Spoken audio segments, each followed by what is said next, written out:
Bonjour à tous et bienvenue dans ce Morning Bull Live. Nous sommes le 20 juillet 2023. Comment dirais-je? On a encore eu une journée de hausse, hein. Je ne sais plus trop comment commencer ces émissions le matin puisque finalement ça fait que de monter. Je crois qu'aux États-Unis, on est à la 8e séance de hausse consécutive sur le Dow Jones. Ah, c'est pas un exploit en tant que tel, mais en tous les cas, pour l'instant, ça continue à aller relativement bien. Alors, les performances sur la journée ne sont pas exceptionnelles puisque je crois que le Nasdaq doit monter de 0,03%, mais nous sommes encore une fois dans le vert. On est au plus haut depuis le début de l'année. Rien ne semble pouvoir ou vouloir arrêter les marchés malgré des chiffres trimestriels qui parfois peuvent quand même laisser prêter à la confusion. Le marché continue. Ce qu'il faut retenir quand même, c'est que quand on regarde un tout petit peu les nouvelles du jour, eh bien on apprend déjà que Vanguard, vous connaissez Vanguard, grosse boîte d'ETF et de fonds d'investissement, eh bien Vanguard nous prédit 5,5% de hausse pour le reste de l'année. C'est pas eux qui l'ont décidé, c'est un sondage qu'ils ont fait auprès de leurs investisseurs. Et leurs investisseurs pensent qu'on va encore monter de 5,5% durant le reste de l'année 2023. Et puis au-delà de ça, si on regarde juste les chiffres de ce qu'on appelle les inflows, les nouveaux investissements qui ont été faits durant le mois de juin, c'est 45 milliards dans les actions américaines. 45 milliards. Les gars, ils y croient à fond. Donc pour l'instant, on n'arrive pas à trouver de la mauvaise nouvelle au milieu de tout ça. Et donc ce que l'on peut en retirer, c'est qu'un marché qui ne baisse pas, eh bien c'est un marché qui monte.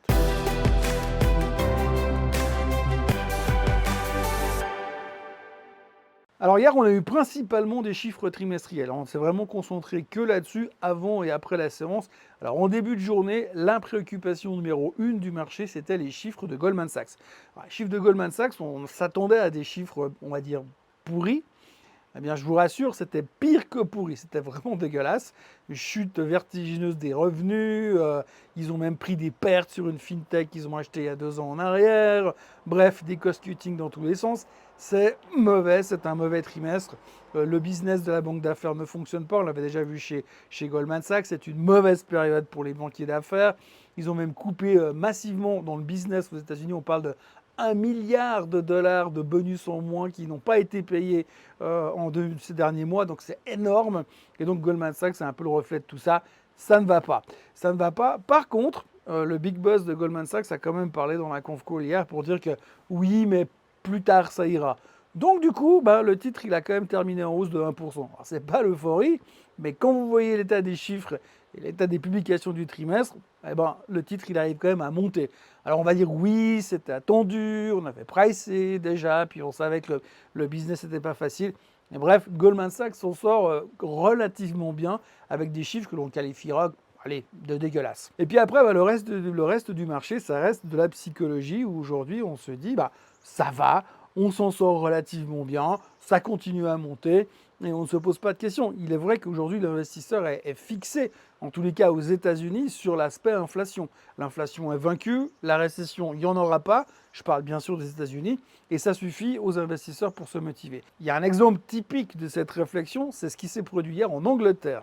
L'Angleterre hier a annoncé son CPI, son inflation, grosso modo 7,9% d'inflation. C'est énorme. Mais le marché attendait 8,1%. Donc 0,2% de moins sur l'inflation. C'est une super nouvelle. Et le mois dernier, en mai, on était à 8,7% sur l'inflation britannique. Donc du coup, on se dit, mais tu te rends compte? Si on fait le calcul, on a perdu 0,8% sur un mois, 0,8% d'inflation de moins sur un mois, c'est énorme là aussi. Donc c'est une super bonne nouvelle. Résultat, le marché britannique prenait 1,8% juste sur cette nouvelle. Mais fondamentalement, qu'est-ce qui se passe? Vous et moi, on continue à aller faire nos courses comme d'habitude. Alors si je vous dis, par rapport à l'année passée, tu payes 7,9% plus cher ton panier de la ménagère. Et puis je te dis, mais bon, la bonne nouvelle, c'est que tu aurais pu le payer 8,1% plus cher. Donc c'est 0,2%. Clairement, ça va nous changer la vie.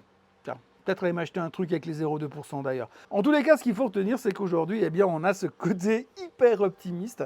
Quand on lit les nouvelles aujourd'hui, quand on regarde un petit peu la photo globale, on a l'impression que rien ne peut nous arriver et puis qu'on a toujours cette capacité d'interpréter ce qui n'est pas terrible avec un côté hyper optimiste. Donc, on reste dans ce côté optimiste, c'est ce qui nous a permis de finir en hausse sur les marchés, la plupart des marchés hier. Et puis alors après, tout le reste, ça se passe after close. After close, on a eu 3 résultats relativement importants. C'est IBM, Netflix et Tesla. Alors IBM, les résultats étaient moyens, grosso modo, ils ont fait mieux que les attentes un petit peu partout. Je crois qu'ils ont juste raté un tout petit peu les revenus.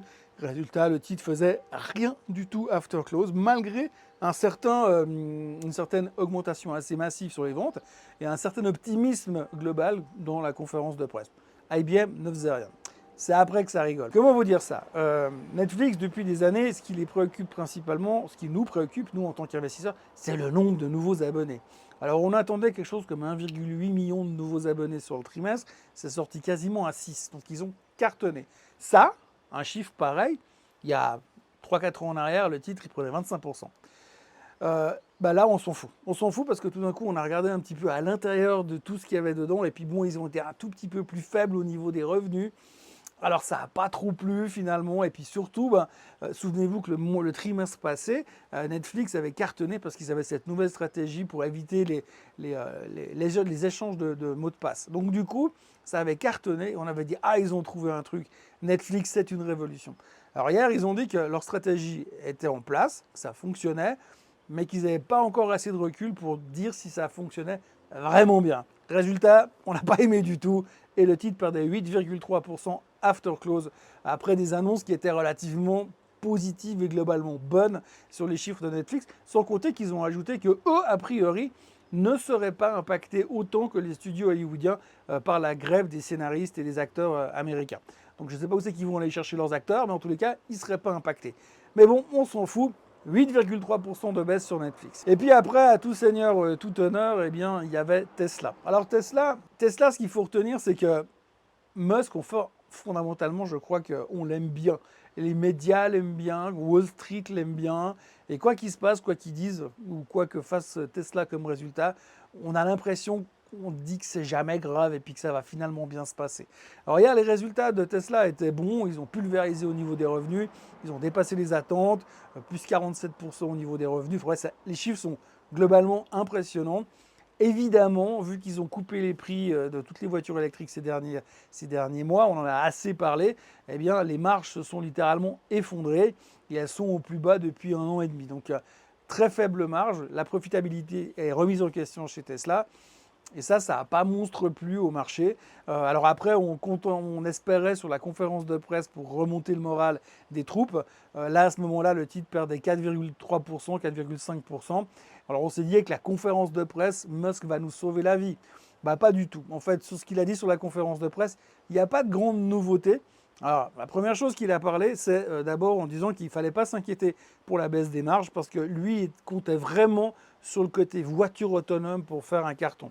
Et il a dit clairement dans la conférence de presse hier qu'une fois que les voitures autonomes fonctionneront, et il pense que c'est là, à bout touchant, eh bien là, on va faire tellement de pognon sur Tesla que ces marges qui ont baissé ce trimestre, ce sera juste aucun intérêt. Bon alors, pour la petite histoire, je vous l'ai déjà dit dans ces vidéos, ça fait 4 ans ou 5 ans qu'il nous sort la même histoire. Oui, dans 6 mois, on aurait des robots taxis partout dans la rue, vous n'avez plus besoin de conduire.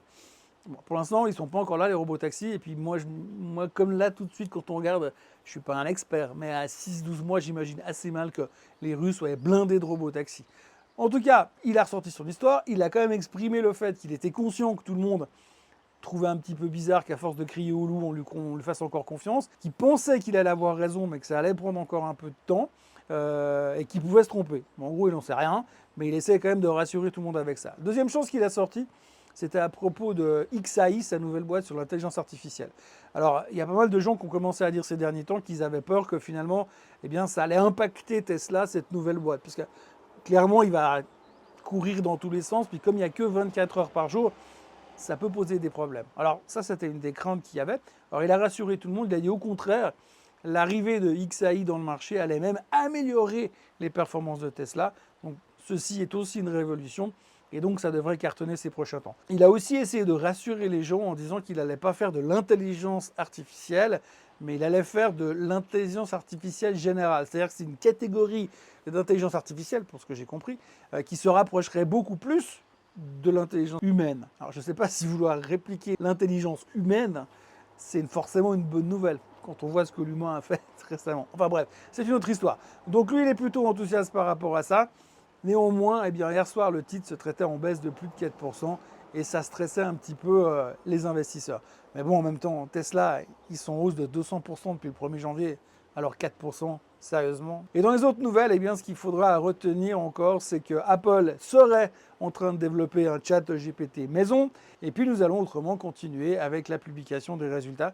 Aujourd'hui, on va avoir Taiwan Semiconductor ce matin, et puis on aura aussi Philip Morris dans la journée. À propos des semi-conducteurs, il faudra aussi retenir qu'hier, ASML a publié de très bons chiffres, mais par contre, ils se sont montrés très méfiants par rapport à ces restrictions d'exportation à direction de la Chine qui pourraient impacter leurs revenus futurs. Et ça n'a pas forcément plu au marché, puisque hier, ASML a perdu 5,5%. Et on craint un petit peu le même genre d'histoire sur TSMC, sur Taiwan Semiconductor aujourd'hui. Donc on sent qu'on est un tout petit peu tendu pour l'instant. On retiendra aussi qu'en Suisse aujourd'hui, on aura le trade balance, on aura le PPI en Allemagne, sauf erreur. Et puis autrement, on aura le Philly Fed aux États-Unis et les jobless claims comme tous les jeudis. Pour l'instant, malgré les mauvaises nouvelles sur Tesla et sur Netflix, les futurs sont quasiment inchangés. Et comme je vous le disais au début de l'émission, on ne veut juste pas baisser. Voilà, moi je vous encourage à liker cette vidéo, à vous inscrire, à vous abonner à la chaîne Suisse Côte en français, et puis à partager, en parler autour de vous, et à revenir demain matin pour conclure la semaine avec un prochain Morning Bull Live. Bonne journée à tous, bye bye.